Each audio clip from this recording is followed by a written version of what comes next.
هو ايه اللي بيحصل في الدنيا يا جماعة؟ ممكن تفهموني؟ انا مش عارفة ايه اللي بيحصل في الدنيا دي. حزمة شبت اهي، بصوا 5 عيدان ب3 جنيه ونص. 5 عيدان ب3 جنيه ونص.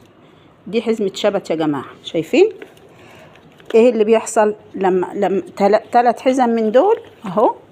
بصوا دول ب10 جنيه. يعني انا لو حبيت اعمل محشي اعمل بايه ولا اجيب قد ايه؟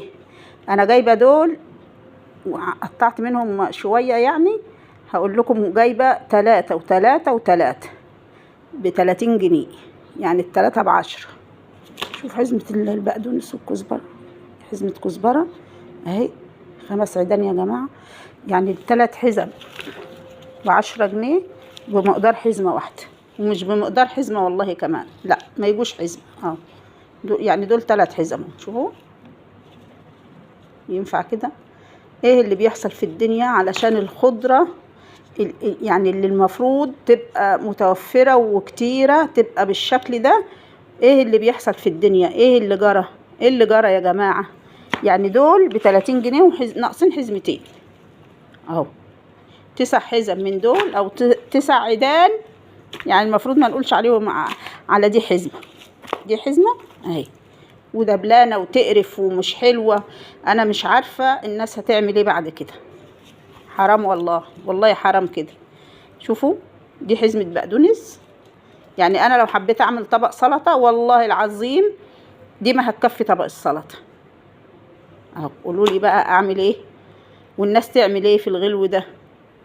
حرام كده اللي بيحصل. جشع التجار وجشع البياعين بقى زيادة يا جماعة. شوفوا لنا حل بالله عليكم، الحكومة تشوف حل لجشع التجار والبياعين ده. ما يرضيش ربنا، والله ما يرضي ربنا اهو.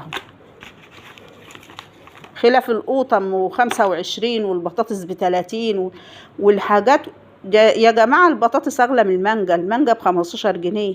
البطاطس اللي الناس المفروض الوقتي الغلبان بيقول هجيب شوية بطاطس اسلقهم عشان غلو الزيت برضو، وجشع التجار يقول هسلقها البطاطس هاكلها مسلوقة، وعليات الناس الوقت بتعمل الاكل مسلوق عشان توفر في الزيت يا جماعة.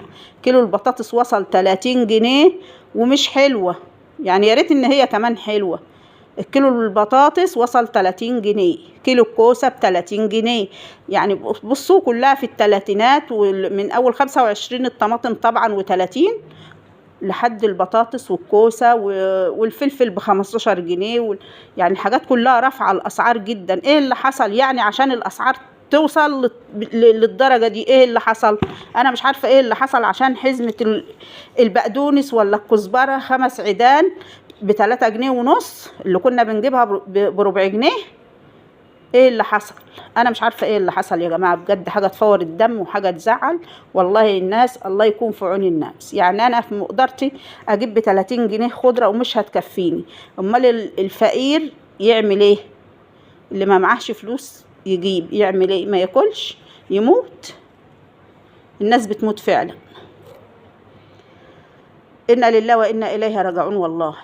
في الأسعار وفي جشع التجار وجشع البياعين. البياعين حاجة فظيعة بجد. تيجي تتكلم مع البياع تقول له ليه ب25 أو ليه ب30 يقول لك سيبيها ما تاخديهاش. فده حرام والله. حد شوفوا لنا حل يا جماعة، بالله عليكم شوفوا لنا حل في الغلو ده وفي الأسعار دي. لا حول ولا قوة إلا بالله.